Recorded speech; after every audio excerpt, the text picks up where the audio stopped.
at the sound of the classic rock rhythm guitar riff. It is time for the 128th SongBike Guitar Q&A Livestream. Hey everybody, I missed you last week. I feel like it's been a long time. Yeesh. How are you? Hope you've been doing well. I've been rocking out, doing what I do. I see a lot of names in the chat. Let me tell you what's going to happen today. What I think is going to happen today, and then let's get right down to it. We have a poll question up and running, and there's a reason why I'm asking this particular question today. The question is, would you play in a terrible band? Would you do that? Options include yes, no, and maybe. Yes, because life is short, right? I don't know. Why not? Just have some fun. No pressure. The band's terrible. Answer number 2, of course not. Of course you would never play in a terrible band by choice. Option number 3, maybe, right? How bad is the band? Who's in it, right? What's the name of the band? The most important thing. Does anybody come and listen to the band? I don't know. So that's our poll question. It's been a while since we've done a poll question. So tonight's the night. And I'll explain more about why I'm asking that question a little bit later in the show. Things that we're going to do today. Oh, we're going to have some fun today. A bunch of weekly teaching features, which I call WTFs. We're going to there's at least one new one, at least two brand new ones that we've never done before, but we're going to reach back into some of the previous live streams for some of the greatest hits amongst our weekly teaching features, because there's a lot of ones that we did weeks and maybe even months ago that I want you to have fresh in your mind, because I want to keep them fresh in my mind. As a teacher, I sometimes forget about a great lesson plan because months go by and I come across and I'm like, oh man, I should either be teaching this to my newer students, or I should make sure my students who learned it way back in the day remember this. So we have a bunch of WTFs today. We have a segment I call, Should I Sell Out? We have a massive group of people coming through town, a segment I call Who's in Town? We got 5 very talented acts on tour right now coming through my town. Maybe they'll be coming through your town. I'm going to tell you about those. I have some show and tell about a concert I went to last night. I'll tell you all about that. We're going to talk about movies. There's movies out that are pretty interesting if you're a musical person. I'm going to talk about that for a minute. All right, I think that'll do it. So I want to say a few hellos. Look at all these people in the chat. Hey, Christian from Denmark. Christian, I got your message about those books that you found for sale in Denmark about guitar information. Very interesting. Number one, it was interesting that they were in English. So I have a big question, which is for those of you who are joining the live stream right now, who are in a country where English is not the primary language. Are the guitar books in your native language? I sure hope so. And if they're not, what the heck? I'm curious about that. So I want to say hello to DAC Poet. Hello to Matt. Hello to Sam. Hello to Charlie Beagle. Dave Neubauer. Hello. John checking in from New York. Hey, John. Scott Rose. Scott, I'm sorry that you've had a rough time recently. Scott says, ready for some guitar therapy following a funeral. So Scott, yeah, this is the place to be. I hope, Scott, though, we're all sending you good wishes from us to you. Bruce is checking in. Hey, Bruce. Who else do I see in the chat? Did I miss anybody? Randy. Hey, Randy, checking in from 68-degree Colorado. We had a blizzard here, and now it's melting. But we still remember. We don't forget too quickly. There's a lot of snow, man, here in small town Connecticut. So, all right, let's get down to it. Let's just jump right in. How about something? How about a quick review of something that we did a long time ago? And this is easy to understand, but really important to be good at. And this is something that I believe we did a million years ago. I sure hope we did. And if this is new to any of you, excellent, then you're in the right place. What we have here is a great exercise named after the person who I saw teach this. I forget if it was an Instagram thing or YouTube thing. Terrific bluegrass guitar player named Bryan Sutton. And so I'm calling this the Bryan Sutton cross-picking exercise. This is both a good thing to practice to test your picking skills, but also it can be used as a great strum pattern. So I'll play it and then we'll talk about it.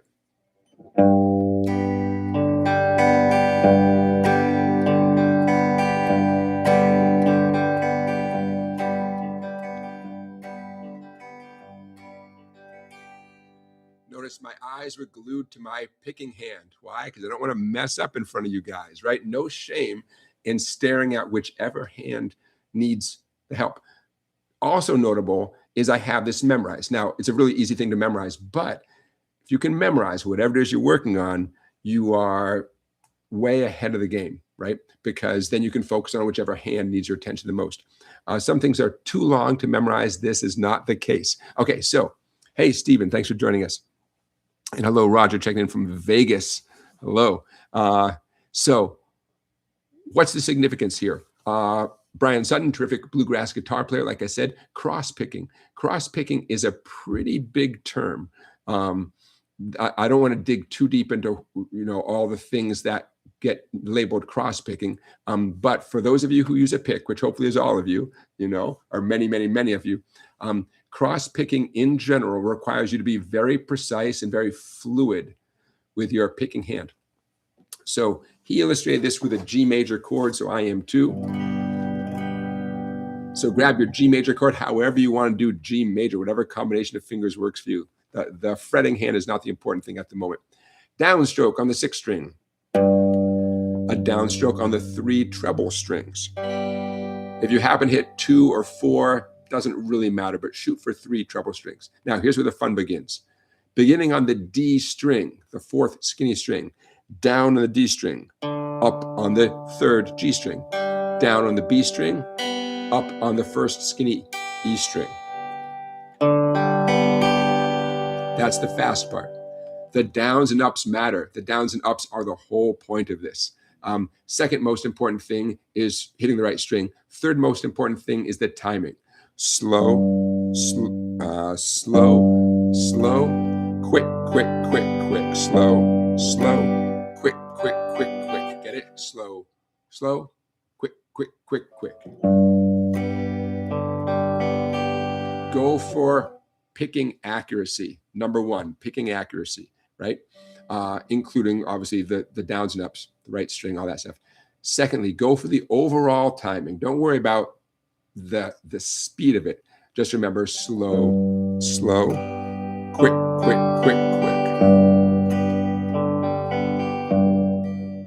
Before you worry about playing it lightning fast, I would encourage you to switch to another chord, easy E minor. Do the exact same thing, but on E minor.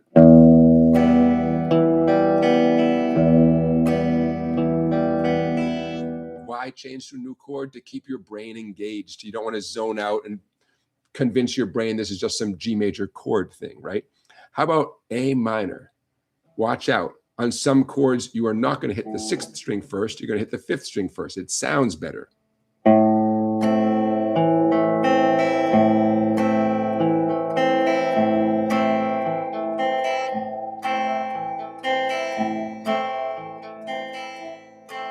Okay, however many chords you know, apply this pattern to those chords, especially the chords that you're good at, right?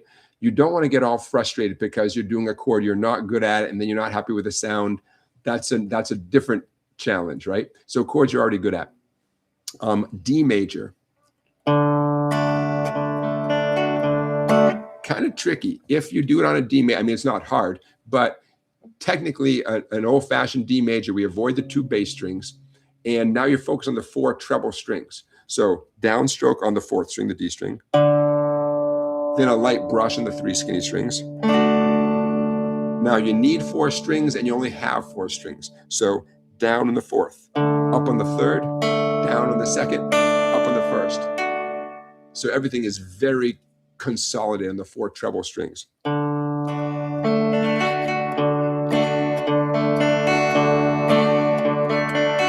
Some of you might be thinking, well, the open A 5th string is not a bad sound during the D major chord. And you're absolutely right. That is not a bad sound, but it's a cool challenge to avoid the 2 fat strings and modify this pattern slightly.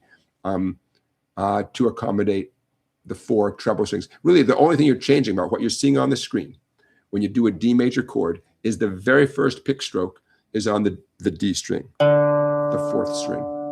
Quick reminder, fat string is the 6th string, right? Biggest string, biggest number. Skinny string is the 1st string, littlest string, littlest number, right? Okay, there you go. Okay, questions, comments about the Bryan Sutton cross picking exercise. I'm saying slow, slow, quick, quick, quick, quick. You can see at the bottom of the page, there's a quarter note, eighth, eighth, eighth, eighth. That's a more academic way to describe it. Now, as you get more comfortable with this, or some of you who already are rocking this right this second, this is a very competent, useful, good strum pattern.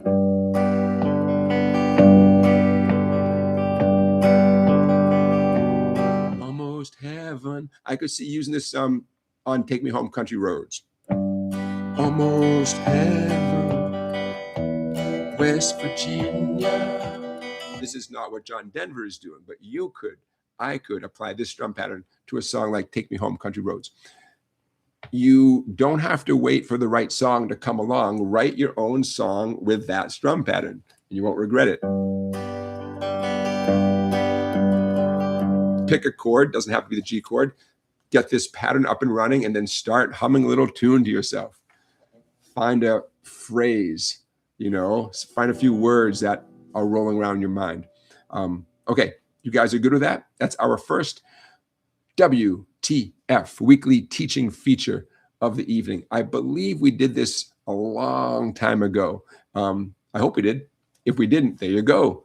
Very cool picking exercise that has practical applications as a strum pattern, as well as just a way to improve your skills, right?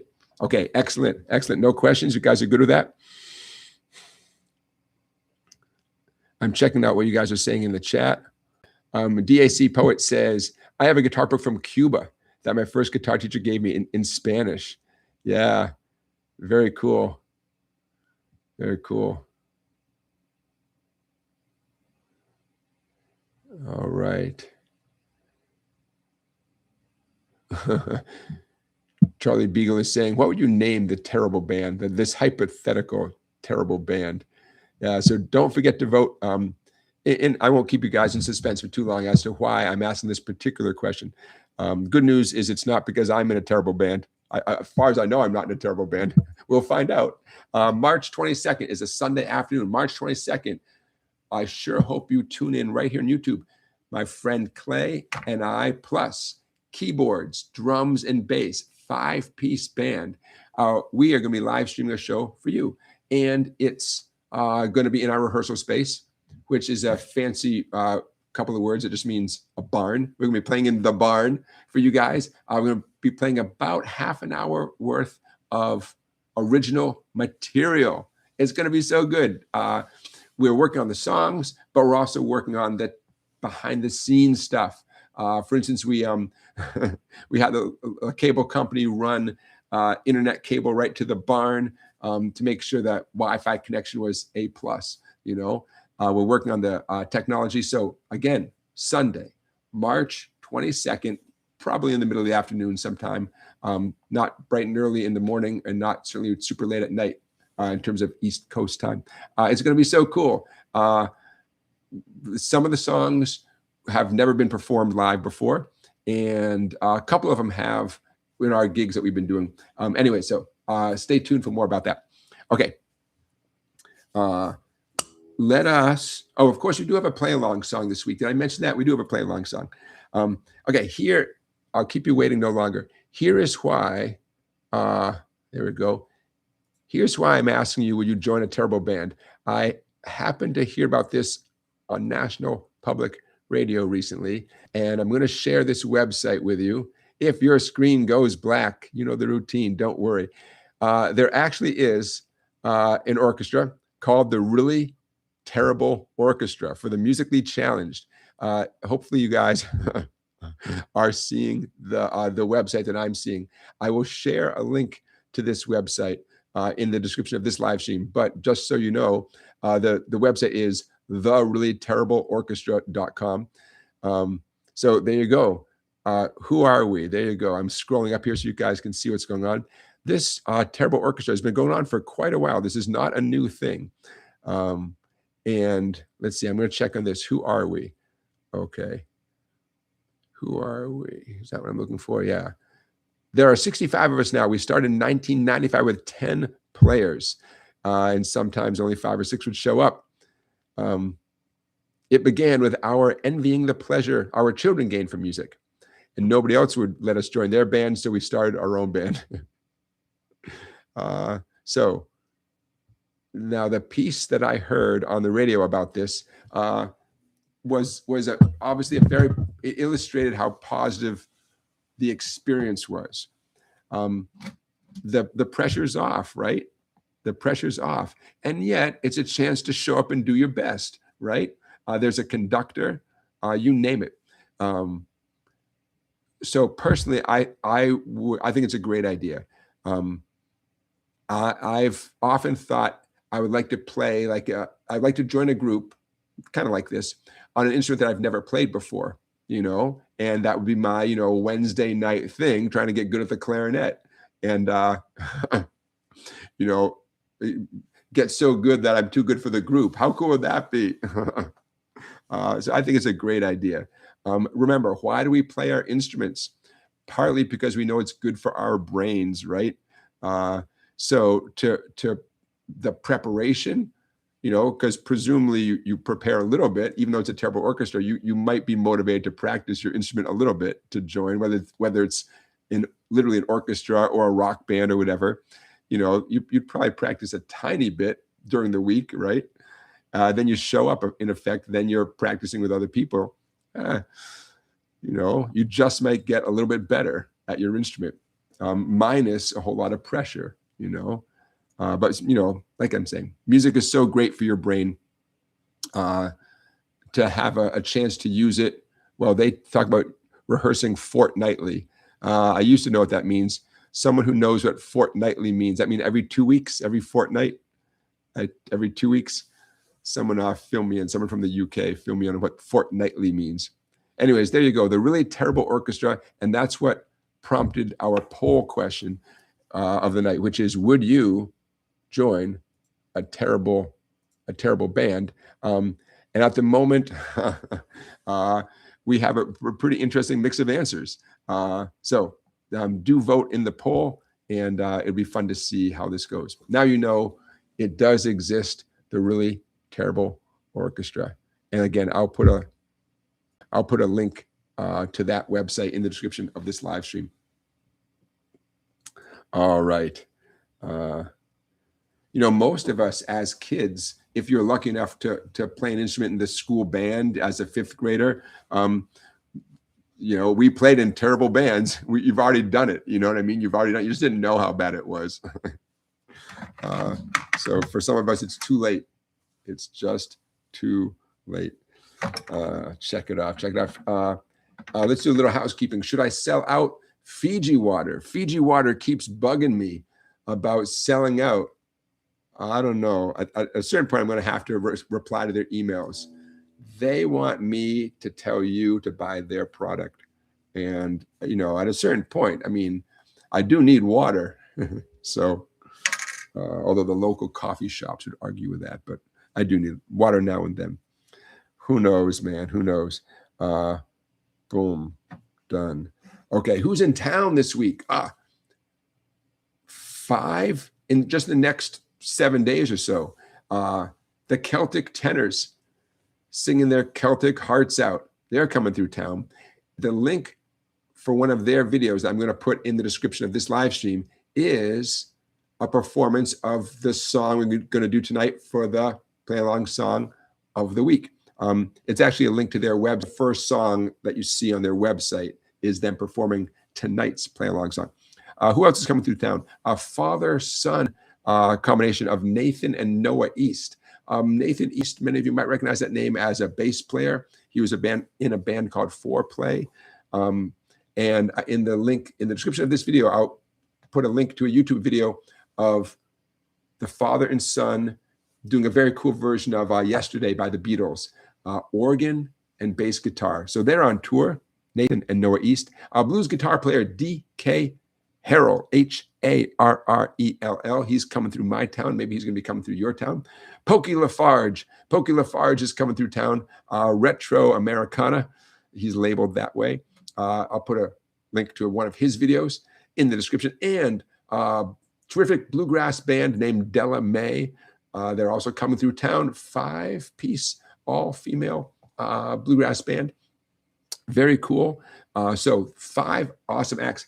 Maybe people think winter's over, so they plan these tours through snowy New England. Because usually we don't have quite that many people coming through Connecticut.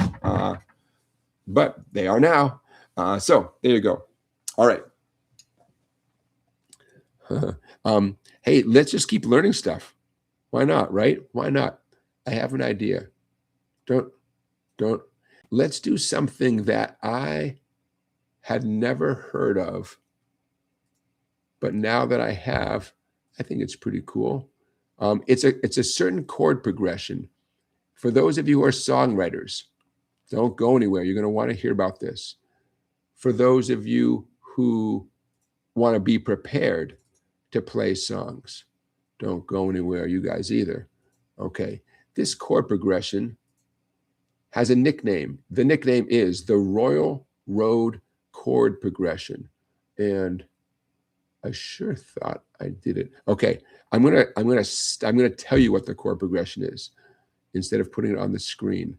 But I could also write it. Okay, what's interesting about this chord progression is that it doesn't contain the 1 chord, and it freaked me out when it was first presented to me, because the way it was taught to me, the way I saw the person present it, they didn't say which chord was the 1 chord, and it turns out none of them were the 1 chord. You know what I need? Anybody have any scrap paper? No? Okay, you ready? F major 7. That's the easy version of F.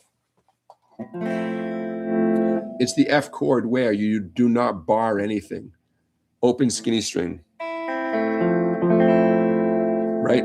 The typical 4-string F chord, you do that little bar across 2 treble strings. Don't do that bar anymore. Arch over so. The skinny string is just open. F major 7 to G7 to E minor to A minor. Don't worry, we'll go over this. F major 7, G7, E minor to A minor. Okay, Charlie Puth. Anybody know Charlie Puth? Of course you do. P-U-T-H, Charlie Puth. Charlie Puth did a social media video, and my wife said, "Oh, you might get a kick out of this," and I did. So he was saying how this is an extremely popular, common chord progression, popular enough that it has this nickname, Royal Road. And now I'm forgetting where that name comes from. One of you guys can Google it, and you can teach us all where that name comes from, the Royal Road chord progression. But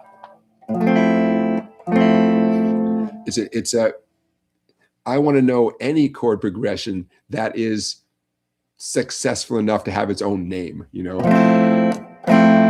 Ooh, in a minute, I'm going to ask you what the 1 chord would be in this family of chords. F major 7, G7, E minor, and A minor.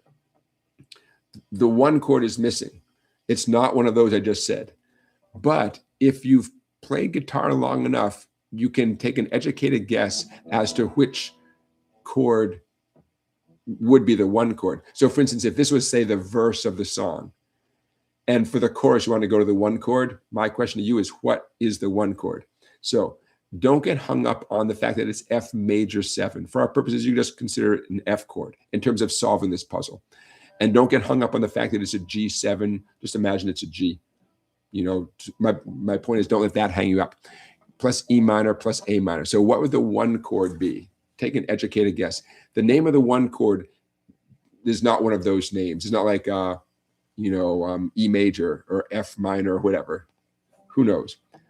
For the rest of us who just want to bang out these chords,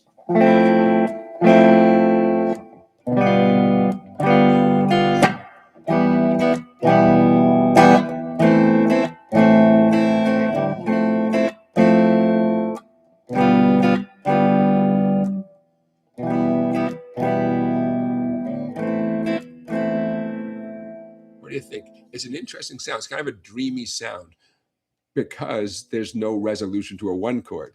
So these chords, everyone I just said, Caddis, you got it.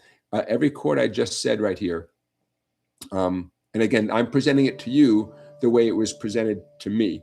None of these chords are the one chord, but they all come from the family of the C major chords. So personally, if I was writing a tune and I wanted, whether this was the verse or the chorus, whatever section this was, and I wanted to do another section, I would consider starting the new section on a C chord. And that would give the listener like a very solid, centered, grounded feeling after that sequence, which, you know, like I said, to me, it has kind of a dreamy, unresolved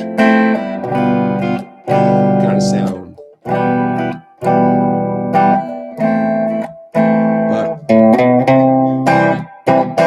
And I just went from A minor to the C, but I'm kind of addicted to doing some sort of little walk up or something to lead the listener to the new chords. In this case, I was on the A minor. I want to go to C, so why not walk up there? That was just my fifth string open, fifth string second fret, fifth string third fret with my ring finger, and that sets me up for success with the C chord. Okay, so there you go, the Royal Road chord progression in the key of C. We could transpose this to other keys, but let's not. Let's stay, you know, with this one key for the moment. Again, F major 7. That's an F chord, but you intentionally leave the skinny E string wide open and ringing. G7, E minor to A minor. And it's specifically in that order, okay? I don't know. Let's write a song. Write a song with that chord progression, the Royal Road chord progression. And if you Googled that name, Royal Road chord progression, and Charlie Puth's name, P-U-T-H, probably you'd come up with the video of him talking about it. But beware, the way he talks about it is slightly different than how I talk about it. You still might get a kick out of it, but it took me it took me a minute to wrap my head around what his point was. Not what his point was, but like I said, I couldn't figure out which of those was the one chord. And I did a deep dive and realized, oh, none of those are the one chord. That's what was freaking me out. So, all right, I'll move on. There you go, the Royal Road chord progression. Check it off our list. Hey, I see some questions coming in the chat, which is awesome. If and when you have a question for me, and I sure hope you do, check, put it in the chat with a bunch of question marks in advance. DAC Poet asks me, besides guitar, what other instruments are you all using to write songs in your band? What a great question. Clay has a little keyboard synthesizer, and he's you know, a trained guitarist, but he's coming up with some cool keyboard lines. So he's done a couple things where he did a whole track with some nice chords on the keyboard with a little drum track in the background, and then I've made up a melody to go on top of that. So that was pretty cool. What else? That's, you know, I guess that's the only other instrument we've used. We both have accordions, you know, dueling accordions. So before long, one of us is going to have to write something that begins on the accordion, you know. Okay, speaking of accordions, hey, a quick little show and tell, if you like that sort of thing. Last night, someone I've known for many, many years, probably more than 25 years, he came through town, you know, just a mile away from my music shop with his band. And his band is fantastic. His band is called Solas, S-O-L-A-S. Those of you who are big time into Irish music, you know who Solas is. You've heard of them before. Okay, let me get these picks up. There we go. So Solas is on tour. It's Irish for light, the word light. That's the translation. And they came through, and I had to get tickets. So Mrs. Songbike and I went to see Solas play awesome Irish music last night. And I had to catch John Williams after the gig and say, hey, man, because I knew him way back in Chicago, and I lived in Chicago. And it was so great to see him again. Okay, bear with me, you guys. So I have a little show and tell. Now, this is going to be way too big on the screen. I apologize for how big this is going to be. So step back. Step back. There we go. Okay. I am now, I think, sharing a photo, a little selfie of John and I after his gig last night. John Williams is a world-class accordion and concertina player who I knew from Chicago when I lived out in Chicago. And so it's so fun to see him again. And you guys seeing that on the screen. If your screen goes black, give it a chance. So got a little selfie after the show. But that's not the real story. The real story is yours truly is such a nerd. I am such a nerd that I couldn't leave well enough alone. I'm going to stop sharing that picture. Okay. There we go. So I just got my accordion back from a little rehab. My accordion went to rehab, and I brought it to the gig, as one does. You know, when you go to see your friend play the accordion, you bring your accordion because, right? So there's John Williams playing my accordion. I mean, that's a, you know, I said, John, I just want you to give it your blessing, you know, or maybe exorcism is a better word for it. So that's John Williams from the band Solas playing my accordion. I'm so happy. Sure sounds good when he plays it. Anyone have that experience, right? Someone takes your instrument and they sound so good. It's like watching your dog do some amazing tricks, and you're just staring at your dog with your mouth agape. Like, I didn't know you knew those tricks. What the heck?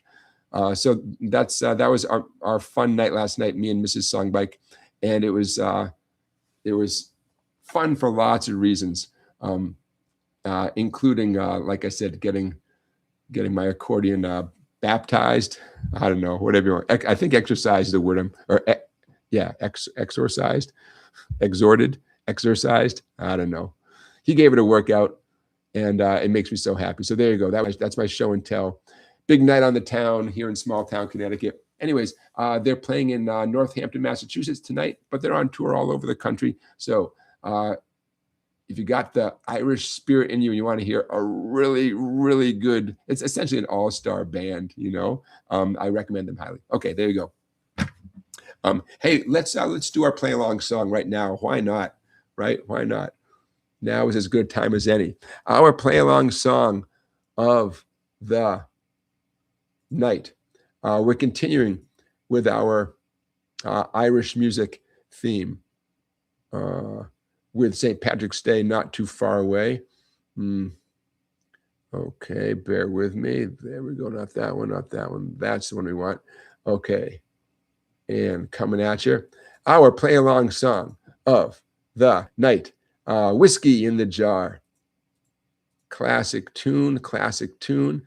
It has a lot of verses. In fact, I even left out one of the verses just to fit it, you know, to keep the font large on the paper. It's got enough verses for now, but there is a missing verse. So you Irish music police, I'm very aware that there's one more verse that's not reflected on the paper. Okay, Whiskey in the Jar. Do you know this song from your local Irish pub? I sure hope so. Do you know this song from Metallica? How about Thin Lizzy? Do you know the Thin Lizzy version? How about the Pogues version? A lot of versions of Whiskey in the Jar. How about Jerry Garcia and David Grisman did a sweet version of this. Many, many people, as I listened to lots of versions of this in preparation for tonight's live stream, many people do it in this key. So I'm very comfortable teaching it to you in this key. I did a little more research in case you wanted to know, like the coolest Irish ballad book. It's Sudlum's. That's right, Sudlum's Irish ballad book. If you only are going to purchase one Irish ballad book, make it Sudlum's. Sudlum's is spelled S-O-O-D-L-U-M''S. That's Sutton's Irish Ballad Book, full of great songs with pretty easy chords, all the lyrics, great pictures. That was part of my research. Sutton's Irish Ballad Book. Okay, let's get down to it. Boom chick strumming. I'm going to illustrate on a C chord.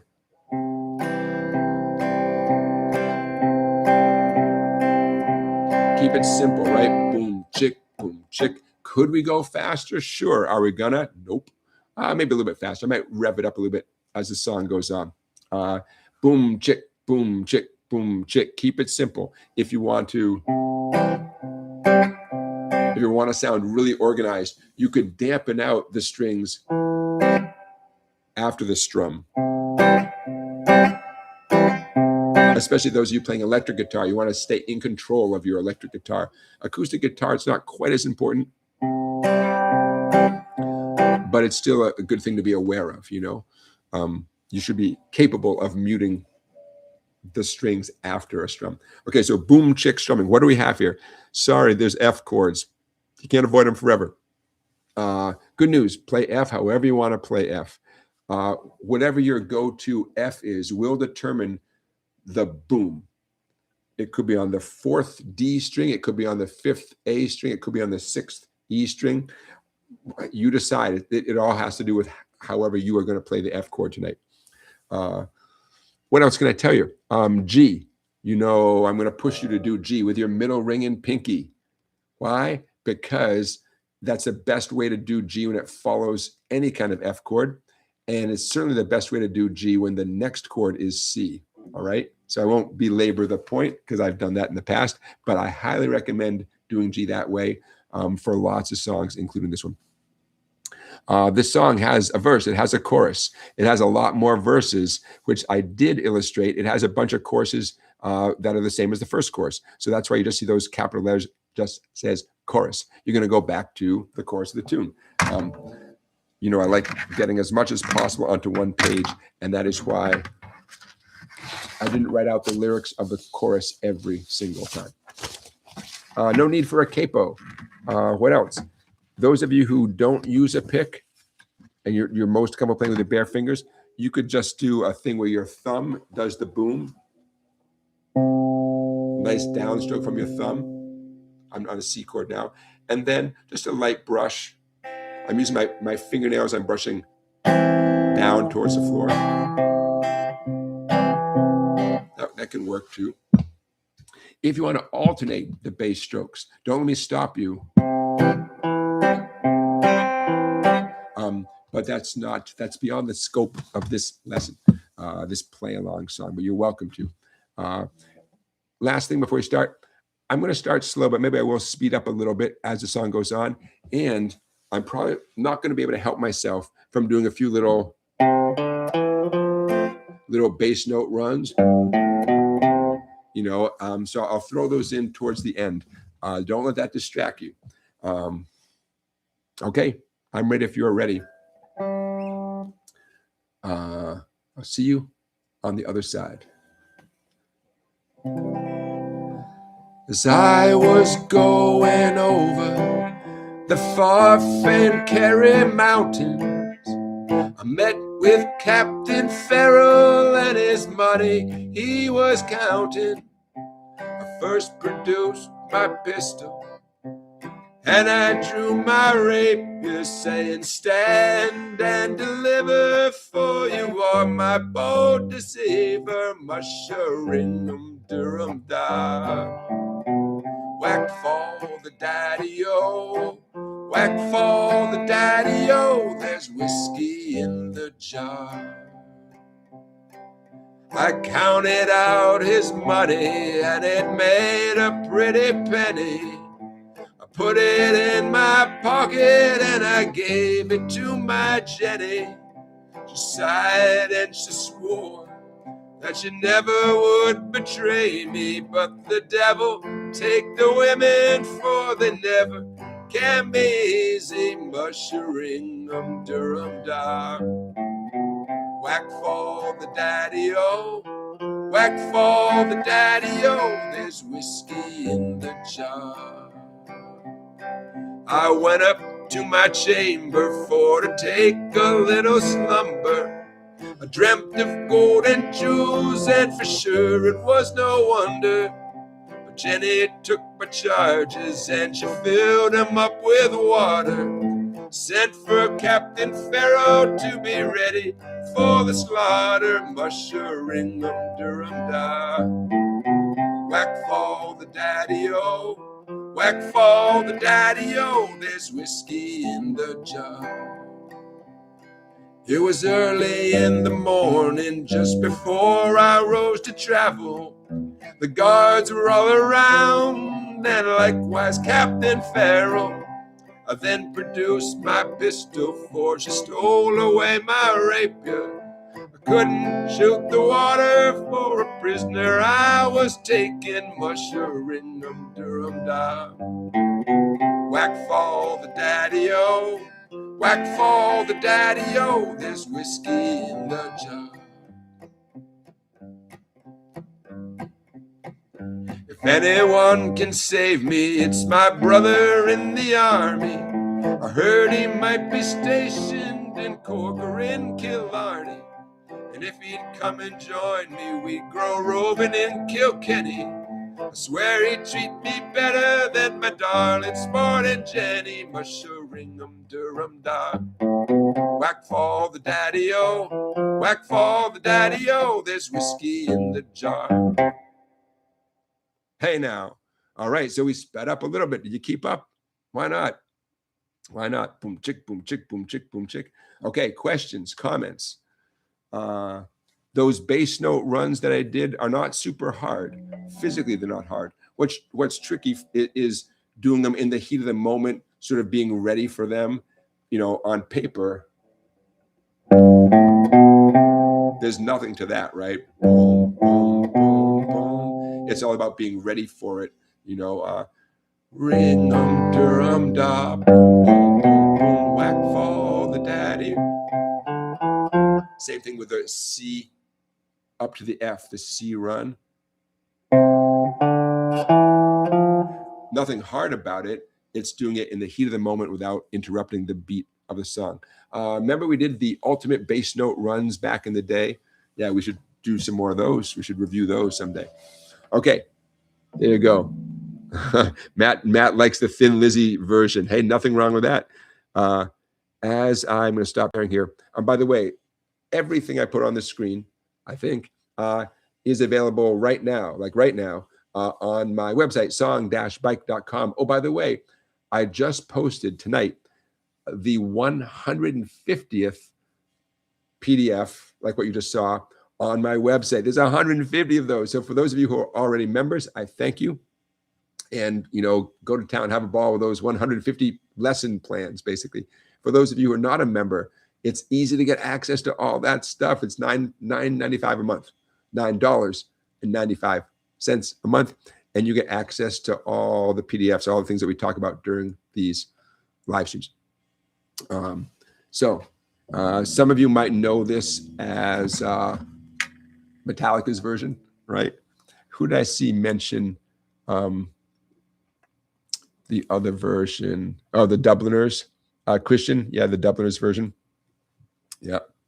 Excuse me, guys. I'm going to cough for a second. I will be back. And I'm back. All right. Fun tune. William, are you checking in from Germany? Hey, William, thanks for being here. William, it's gotta be very late at night there in Germany. Matt, what's that song you're asking about? Graymore? Tell me more about that song. I don't know that song. And then I'll tell you if I'll ever do it.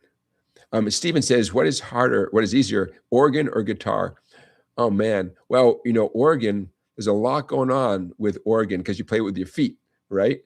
You have the foot pedals, which literally produce notes, like, you know, individual notes. So I don't know. Organ looks pretty tough. Yeah, tough one. I mean, on the other hand, organ, it's like it's piano playing, right? It's keys. It's, you know, it's playing the piano, but those foot pedals, I'm gonna say the foot pedals make the difference. I'm gonna say organ is harder than the guitar, but you know, it's a good question. Love a good sound of a good organ. Booker T and the MGs. I think that got me turned on to the organ. Matt, I don't know that Thin Lizzy song. I'm so sorry. I never went to school on Thin Lizzy. I just know the big hit songs, but I never went to school on their entire catalog. Someday. All right, that's our play along song of the week. Will I have to share revenue, even though it's an old folk song? I don't know. Depends if Metallica's lawyers think Metallica wrote it. I don't know. We'll find out. Within minutes, probably, of this live stream wrapping up, if I have to share revenue.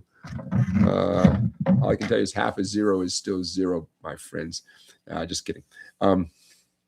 Okay, check. Don't go anywhere, because we got plenty of time, and we're going to talk about the jazz chords of Led Zeppelin. We're going to talk about, something that we did a while ago. We could do the arpeggio pickorama, the Levy expanded blues scale, which I think I meant to do it 2 weeks ago. I don't think I did it. Those of you who were here 2 weeks ago, I don't think I did the thing called the Levy expanded blues scale 2 weeks ago. I might have done it a year ago, but let me know if I'm crazy. But if I didn't do it 2 weeks ago, because it was on my list, we just didn't get to it. If I didn't do it 2 weeks ago, we're going to hopefully do it tonight. The Levy expanded blues scale, the Led Zeppelin jazz chords. Excellent. Check. Did that. Hey, before we get back to our weekly teaching features, our WTFs, how about these movies that are coming out? The Baz Luhrmann Elvis documentary kind of movie. I am so intrigued by that. Because I'm an Elvis fan. Everyone's an Elvis fan, right? So would you guys know much about this? It's not an actor. It's Elvis. It's, footage. And apparently it's, found footage of Elvis in Vegas, I guess. Just rocking it, just killing it. The trailers look fantastic. But has anybody seen it? It just came out. Does anybody know more than I know about it? It looks very cool. So is it called Epic? Is that the name of it? Epic, the Elvis movie? I think it is. Baz Luhrmann. And I believe it came out this week. I think Friday night, maybe 2 nights ago. Has anybody seen it? Does anybody know much about it? And then what else is out there? The cool Paul McCartney documentary called Man on the Run. It's about the period of when Paul McCartney was in Wings. His band was called Wings, post Beatles. Man on the Run. And again, I haven't seen it. I sure would like to see it. Does anybody know much about it? Man on the Run, brand new Paul McCartney documentary, which I think, again, just was released this weekend. Now, is that streaming? I believe that's a streaming thing. The Elvis movie's in theaters. I believe the Paul McCartney documentary is streaming on one of the services. DAC Poet, do you know how you see it? Somebody do some research. And then I saw it and I immediately forgot. Is it Amazon Prime? One of those services? You have to pay for it. I am a big admirer of Paul McCartney. I don't know much about his time in Wings, except for just the most popular hit songs. So it's going to be an education for me. But let us know if you have seen either one of these movies, or if you have big plans to see either the Elvis movie or the Paul McCartney movie, or both. What'd be fun is to watch it together. Wouldn't that be cool? I'm sure there's some way to do that. Maybe not with a brand new, movie, but to live stream the movie and have the chat going at the same time. If I was a college kid, I would know how to do it. I have a feeling that they're the ones who know how to do it. It's the young people. Okay. Check. Let's check in with our poll question. Have you voted? If you are just joining us, the poll question of the night is, would you play in a terrible band? And answers include yes, no, and maybe. At the moment, the maybes have a plurality. 48% of you say maybe, maybe, you know, how terrible is the band? 17% say no, just no. And 35% say, yeah, why not? Yeah, you know. DAC Poet says the Paul McCartney movie is on Prime. Okay. And it's called Man on the Run. Thank you, DAC Poet, for that clarification, that information. I appreciate that. So yeah, so somebody watch it, and we can all talk about it next week. I'll try to watch it. I don't know. I'm super curious about it. And I bet it's gonna be fun. And I want to educate myself. So don't forget to vote in our poll. And again, the question is, would you join a terrible band? I think we all should join terrible bands. Because it can only get better, right? Knock on wood, you know. You play week after week, it's bound to improve somehow, right? It's a fun thing to think about. Okay, let's get back to some educational stuff. Hey, let's talk about these Led Zeppelin jazz chords. Boom and boom. We were having a rehearsal a couple of nights ago, and Clay started playing the slide guitar solo from the Led Zeppelin song called What Is and What Should Never Be. And he was killing it on the solo. He sounded great. And I thought, oh, what are the background chords? I just don't know background chords of that song. And when I saw what the background chords were, I thought, hey, wait a minute, that's a cool thing to share with folks like you. Okay, on the screen, I sure do hope that you are seeing what I'm seeing. A page titled Led Zeppelin Jazz Chords, What Is and What Should Never Be. There are 2 chords. Now, for those of you who have no idea what this song is, that is okay. Many of us, including me, we need to hear how the song goes, and then we say, oh, I know that song. I just didn't know what the name of it was. And if I say to you tomorrow, da-da-da-da-da-da-da, this Led Zeppelin song, to a castle I will take you. It's these chords back and forth, an A13 chord and an E9 chord. What is da-da-da-da-da, right? And in case you want to know what the real words are, the real actual words. If I say to you tomorrow, take my hand, child, come with me. It's to a castle I will take you. Well, what's to be, they say will be. Okay, now some of you are thinking to yourself, oh, now I know the song. Just didn't know, the name of it. And it's got a great slide guitar solo. Okay, but it's also sort of a gateway into some jazzy chords. So in my deep dive as to the exact way Jimmy Page played those chords before, presumably, he overdubbed the slide guitar part, or after, whenever, I came across a few, no one agreed. No one agreed on exactly how he played these chords, which is fine. So I'm going to show you a few options. I'm going to show you the easiest way to play an A13 and an E9 for that matter. And then I'll show you something that is a better investment in your future. Okay, so A13, check it out. There's a diagram. See that 5 on the 6th string that's in parentheses? Ignore that for right now. Go down to the bottom left, that stack of numbers, 0, 5, 6, 7. The 0, by the way, is the open A string. That's going to be your root note of an A13 chord. 5 on the D string, 6 on the G string, 7 on the B string. So I'm only strumming the 4 center strings. I'm not including the fat or the skinny string, the 2 E's. If I say to you tomorrow. Now that is for sure the easiest way, I would say, to play an A13 chord. At least it sure is an easy way to do it. Don't let the name 13 freak you out. Long story short, it has to do with the fact that an F sharp note is being added to an A chord or an A7 chord. The F sharp is that 7 on the B string. And if it sounds jazzy, it sure should.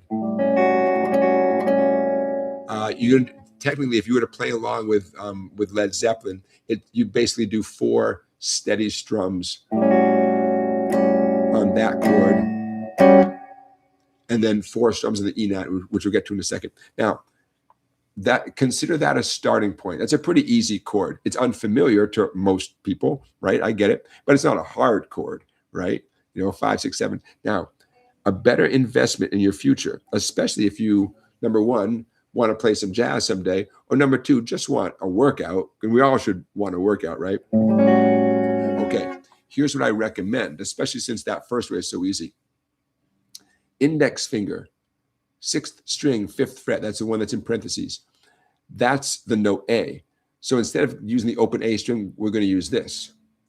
We're going to skip over the A string altogether. In fact, we're going to intentionally mute it out with our index finger. It's going to lean over and mute out that A string.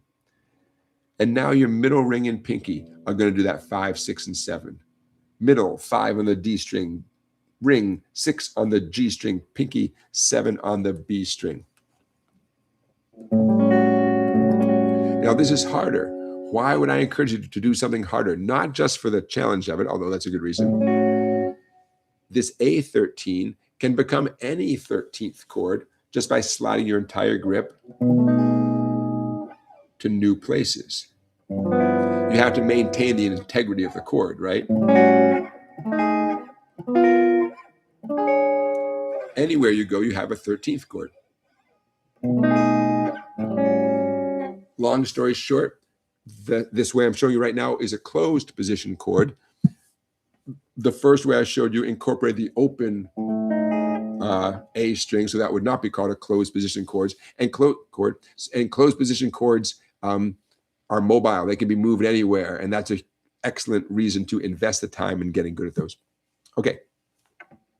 The E9 is the only other chord in this part of the song. It just keeps going back and forth. 4 beats on the A13 and 4 beats on the E9. So the E9, the absolute easiest way is the 7, 7, 7. Take any finger you want, do a little bar. Definitely do it with one finger. Don't commit 3 separate fingers to do this. One finger, 7, 7, 7 on the 3 treble strings. You'll be implying an E9 chord. It's not the full thing, but guitar players do this all the time for a variety of reasons, and you're allowed to imply the E9 chord by playing 3 of the 5 notes. That is okay. For extra credit, though, do the full chord you see diagrammed out there, which may in fact be exactly what Jimmy Page does. And even if he doesn't do it, you want to be able to do it. So it's going to be your ring finger, has to be your ring finger on the 3 treble string, 7, 7, 7. Index finger, 6 on the D string, middle finger, 7 on the A string.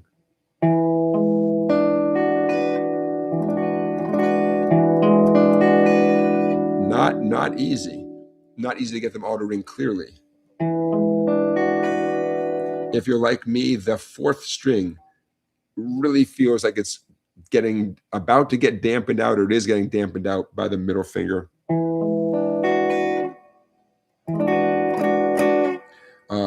Could you ignore the skinny E string altogether and do the remaining strings with 4 separate fingertips? You could.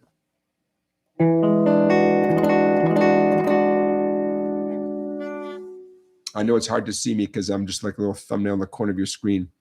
I got my pinky for this version. I'm avoiding the first skinny string. My pinky, what is that? 7 on the B string, ring finger 7 on the G string, index 6 on the D string, middle 7 on the A string. So if I were to walk through this slowly and put in the words, if I say to you, here's the A13, tomorrow, E9, take my hand, child, come with me. It's to a castle I will take you. What's to be, they say will be.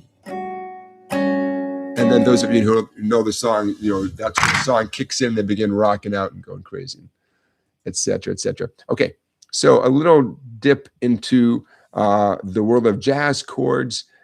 as heard in pretty famous Led Zeppelin song. There you go. Okay, check. Another one of our weekly teaching features. Check. I'm closing a couple windows here. All right. Thoughts? Yeah. Again, when I know I always say this, but I love it. When the chat goes very quiet, I'm picturing you guys doing whatever we're all working on, and you got your hands full. Don't forget, if you have a question for me, go ahead and put it in the chat. We got time for questions. Plenty of time. No, I'm just scrolling back through the chat, seeing what you guys are talking about.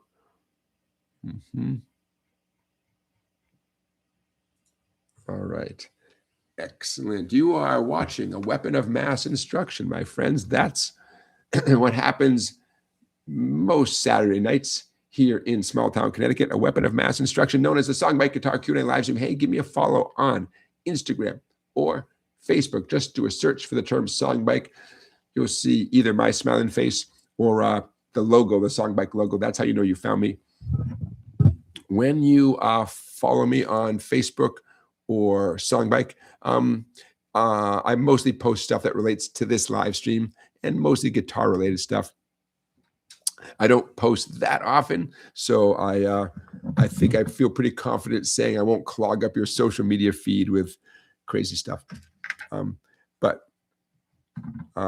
in case I ever have to cancel, postpone, delay, somehow adjust the timing of this live stream, that's the way I communicate that kind of information. Okay, check. All right, how are your fingers doing? We've been doing a little more lesson stuff today than usual.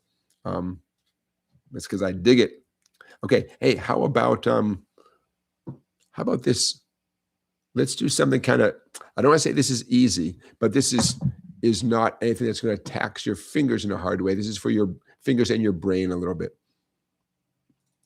Okay. Boom, boom, boom. Okay.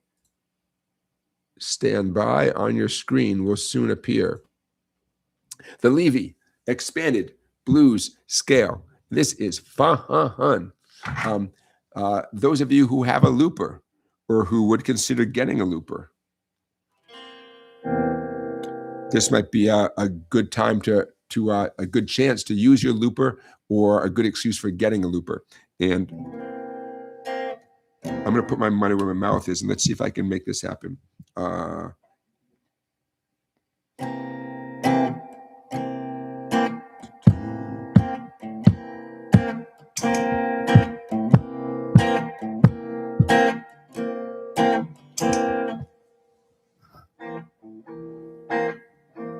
Okay, that sounds good. All right, so what's going on here? Howard Levy is a guy who I would come across now and then when I lived out in Chicago. He would come into the music shop I worked at, and he would just sort of look around and chat with us and just see what was what in our music shop. Howard Levy, famous for lots of musical stuff. Many of you know him as one of the founding members of the Flecktones, Bella Fleck and the Flecktones. Howard Levy would play harmonica and probably piano as well, I assume, with Bella Fleck and the Flecktones. And fascinating guy. I definitely recommend following him on social media. Howard Levy, Levy. Very musical guy. One of my favorite things that Howard Levy does on social media is he'll do a deep dive on a forgotten or unknown or underappreciated musician from olden times. And he's got all this great footage and stories and information about musicians I've never heard of. And so it's like getting a master class in an obscure corner of a big musical universe. And his taste is right on, man, right on. So what you're looking at is something that I learned from one of his social media posts. The concept here, in case you haven't figured it out already, you take a blues scale, you take a major scale, you combine them. In essence, you are expanding the blues scale. So the top diagram is this sound.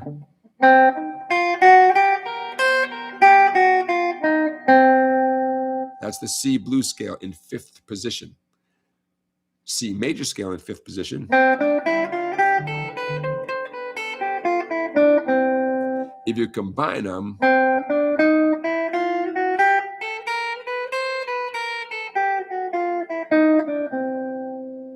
whoa, very colorful sound, right? Why would someone want to do that? Because you want to access more stuff than, hold on here, than what you're seeing. If your screen goes black, I'm sorry about that, you guys. It will not be black in a minute. I've never found a good reason why some things take longer to load than others. So give it a minute. You're not missing anything yet. Yeah, sometimes I put like a simple PDF up on my screen. I can see it, and you guys report that it's not there. Meanwhile, if I go to share some big old website with a lot of moving parts, that shows up right away. Who knows, man? Who knows? Okay, but you didn't miss anything. Okay, so top of the screen.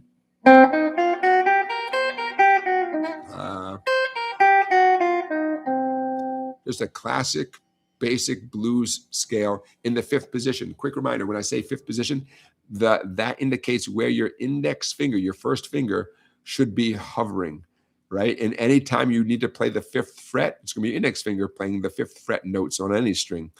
Then, by definition, your middle is in charge of the 6s, your ring is in charge of the 7s, and your pinky is in charge of the 8s.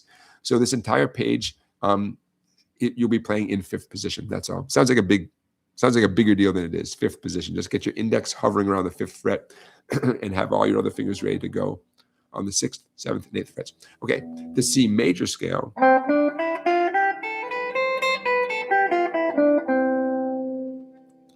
And then you combine them at the bottom with that smiley face is. That's what I'm calling the Levy expanded blues scale.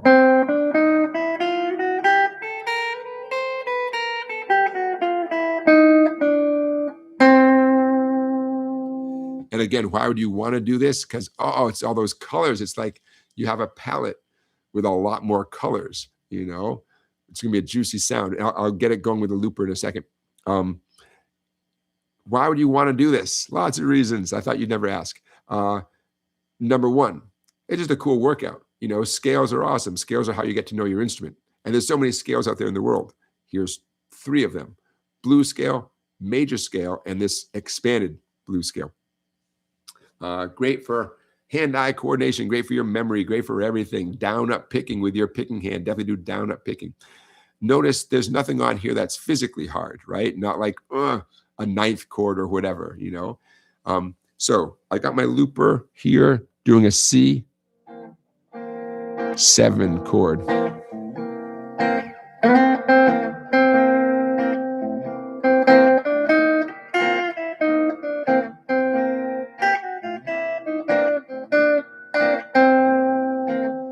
And just then, I'm reminding myself to return to the C. What's the C? It's a note with a circle around it. The 5th fret on the 3rd string, because I know my looper is only doing a C7 chord. It's not going anywhere. And to keep us all grounded, I'm going to keep laying into that C note, just so, you know, it keeps us centered, so to speak. Okay, so you get the idea? The reason why I'm strumming a C7 chord, or C dominant 7, if you want the full academic name, blues music is full of 7th chords, and it's a very quick way to communicate to the listener that, hey, we're in the blues world, you know, playing a 7th chord. And since these are, you know, we're in the C blues scale, C major scale, C expanded blues scale, it makes sense to do a C7 chord. So that's what we're hearing right here.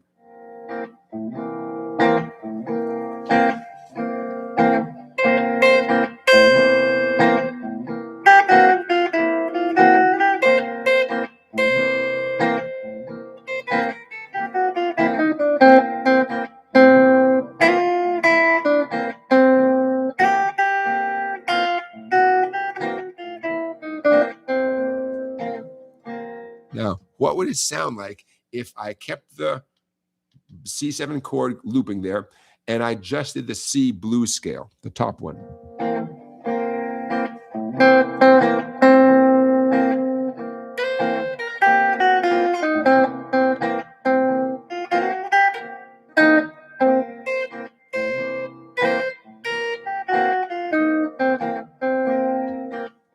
go wrong, right? Can't go wrong. Okay, now here comes with the C major scale. This is going to sound a little different.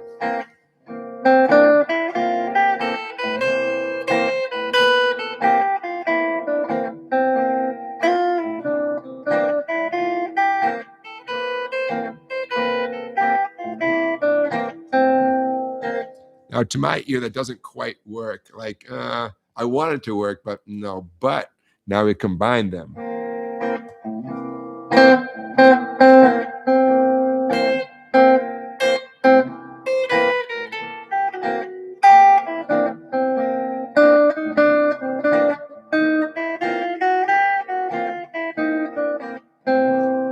Now, I'm definitely taking advantage of the chromatic possibilities here. What's chromatic? There's an example of it. 5, 6, 7, 8. Or reverse it. Do it on this first string and then the second string. You know, that's a chromatic sound. Right? Very jazzy, right? What is jazz? Jazz is expanded blues. What are you doing here? You're doing the expanded blues scale. Is this right for every scenario? No, but nothing's right for everything, right? But, you know, you pull something like this out during a jam session. Yeah, I mean, it's gonna open some ears and some eyes, right? It's not, quote, just a blues scale. Again, it's not going to be right for every scenario, but ooh, when it is right, it's really right, you know?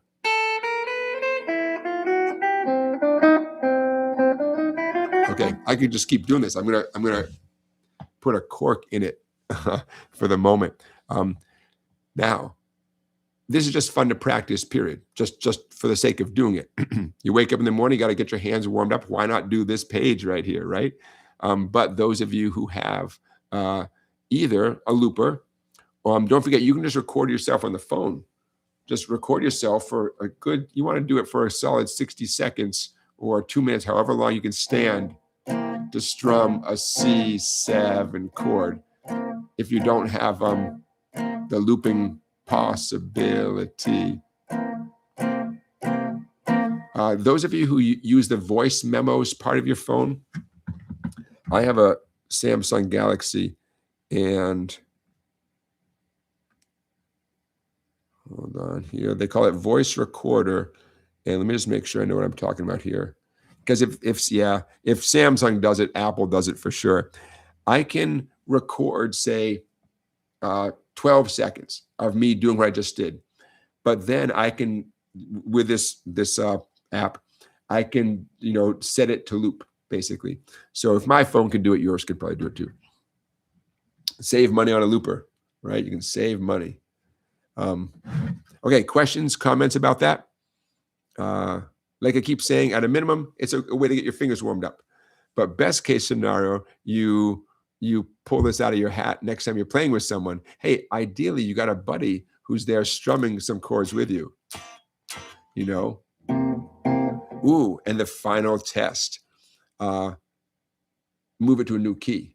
Everything there, you move it up 2 frets, it becomes D. D blues scale, D major scale, D expanded blues scale. Someone in the band, you know, maybe the song is going from a C7, maybe the next chord is F7. Well, 5 frets higher. Now all this stuff is in the key of F. Everything on the page right there. Make 10 your home base, 10th position.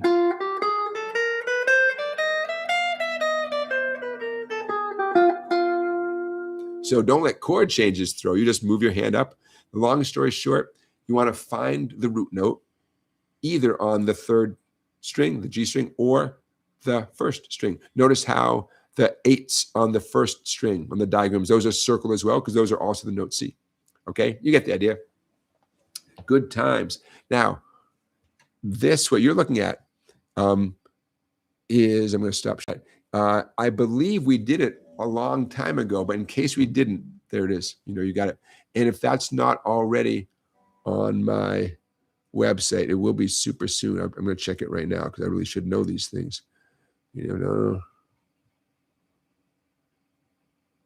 Yes, it is. It is PDF number 145 on my website. Okay. For those of you keeping track, a Whiskey in the Jar, that's there already. That's number 150. Whiskey in the Jar was the 150th PDF I posted there for you guys. The Bryan Sutton cross-picking exercise that we did at the very beginning of this live stream, that's number 149. Very cool. All right. Check, check, check. So let's take a breath. How you guys doing? I think I got a couple more minutes in me before we call it a night. A lot of learning stuff going on tonight. But that's why we're here, man. That's why we're here. My son is home for spring break. I'm so happy he's arrived. Haven't seen him yet, but I have it on good authority that he has arrived. The eagle has landed. Hey, Randy, thank you for your super chat donation. I sure appreciate that. Super chat is how you can support the show. It's that $ at the bottom of the chat. Hey, you can also support the show by shopping at sweetwater.com, but get to Sweetwater by using the affiliate link. And the affiliate link is always easy to find. It's always at in the description, right? Very close to the top of the description of every live stream video we do. So if you're going to shop at Sweetwater anyways, why not get there through my affiliate link? And that means whatever money Sweetwater collects from you, they send back a little bit to support this live stream. And I say, thank you, Sweetwater. I appreciate that. Okay. How about one more thing? One more thing. Shall we do? I'm looking back at some of the, hey, Chaz, thank you for your super chat as well. I appreciate that. I sure do. The three things I'm weighing, they're all so cool. I'm gonna go with the one that I like the best. That's right. Music fan, also known as Mrs. Songbike, says all super chat donations will go towards the grocery bill. Now that my college junior is home, yeah. there will be groceries. Yeah. I got pickles. We got a brand new jar of pickles, sweetie. So take those off your list. Ooh, we had some good Indian food last night. Oh, I know I had some Indian food leftovers waiting for me when I get home. Oh, man, was it good. Okay, how about one more thing? I'm going to choose this one because of the three things, I got to say, I enjoy playing this one the most. I enjoy teaching all of them. A little concept that we talked about a long time ago. The concept is called scale games. But wait, no, it's more fun than it sounds. Don't go anywhere. Scale games. I have this labeled 2024. Could it be that long ago that we did this? Oh, man. This is live stream number 128. So it's possible that we did this a long time ago. I don't know. Okay, don't go anywhere. The name is a boring name. I agree it's a boring name. Scale games. But when you hear it, you know? Okay, let me get rid of this looper jive here. Thanks, looper. Okay, so what are we looking at? Give me a second.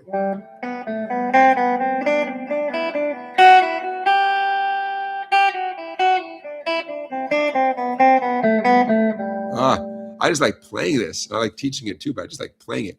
Okay, so what's going on? Top of the page, I chose a kind of simple G major scale to illustrate this. It's a 1 octave, meaning an 8-note G major scale. In open position means lots of open strings.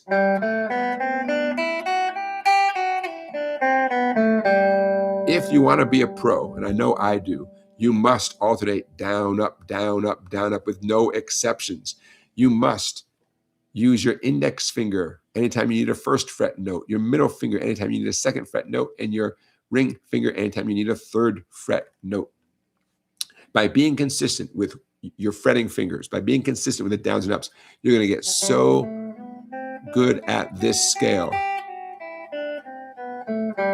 And you want to be pretty good at it so you can tackle line 2. What is line 2? Imagine going up 3 steps, back 1. Up 3 steps, back 1.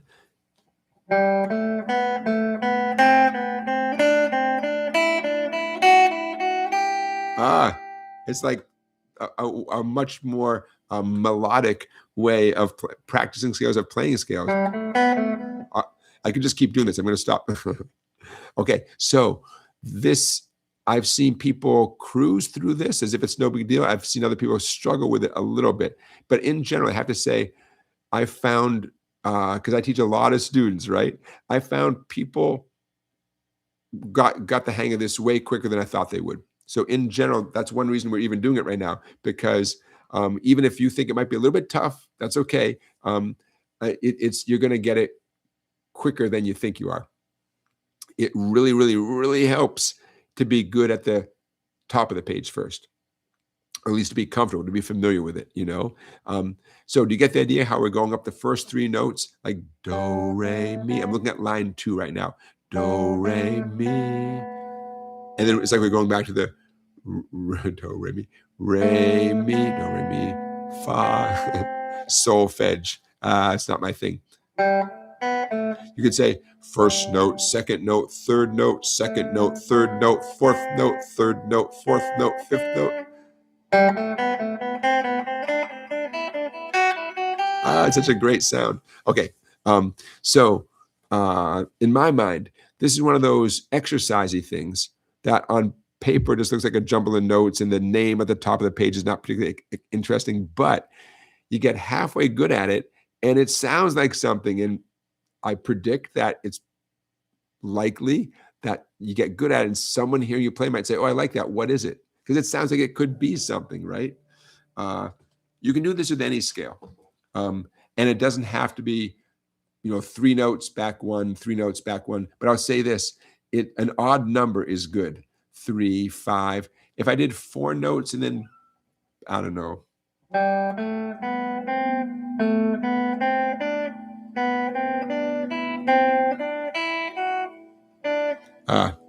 It doesn't sound bad.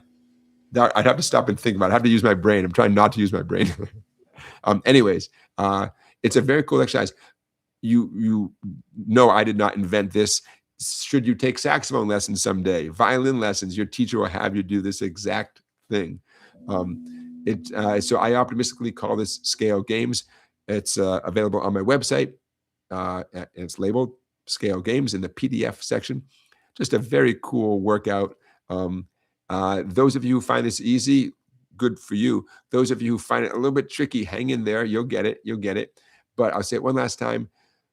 Practice the top of the page a lot with consistent left-hand fingering, consistent downs and ups, and then this will be easier. There you go, Scale Games. Okay, let's make that our final WTF moment of the night, weekly teaching feature. Tonight, our WTFs were a combination of brand new stuff and reaching back into some of our, reaching back into the vault for some of our classic weekly teaching features. I just don't want to move past these too quickly because there's some good stuff and I like teaching them. So I would miss, I do miss teaching stuff. And like I said, sometimes I forget that I have certain lesson plans and certain things. And then when I see them, I think, oh man, I love that one. That was a success, Okay. Check. Okay, let's do this. All right, you guys. Excellent. Well, I had a good time. You have a good time? I had a good time. Let's call it right there. Why not? Why not, man? Last chance to vote in the poll. The poll question, would you join a terrible band? And the numbers have stayed pretty consistent. 48% of you said maybe. How terrible is the band? 35% said sure, why not? Why not? And 17% say no. And those numbers stayed pretty consistent all night. So I'm going to end that poll. All right, you guys. Next Saturday, new month, new play-along song. We're going to have some fun. Next Saturday, what's that? March 7th, something like that. Yeah, if you see the Paul McCartney documentary or the Elvis movie, be prepared to let us all know what you thought and, what you learned from those. I'm super curious about both of those. Yeah, let's call it. My weekend begins now. I thank you for watching. Don't forget, March 22, for those of you who missed the big announcement, me and my friends are going to be playing our original songs for you. Sunday, March 22, middle of the afternoon. It's going to be a YouTube live stream just like this. guitar, 2 guitars, bass guitar, keyboard, drums. It's going to be so great. So I hope you guys make a note. If you can't watch it that moment, it's the same as this live stream. You can always watch it later. But in the moment, though, ooh, how cool would that be? So Sunday, March 22, it's a an afternoon gig from the barn. We'll be playing in the barn for you guys. All right. Thanks for being here, everybody. Have a great week. Take care of yourselves. Play the guitar. And I'll see you next time. Bye, everybody.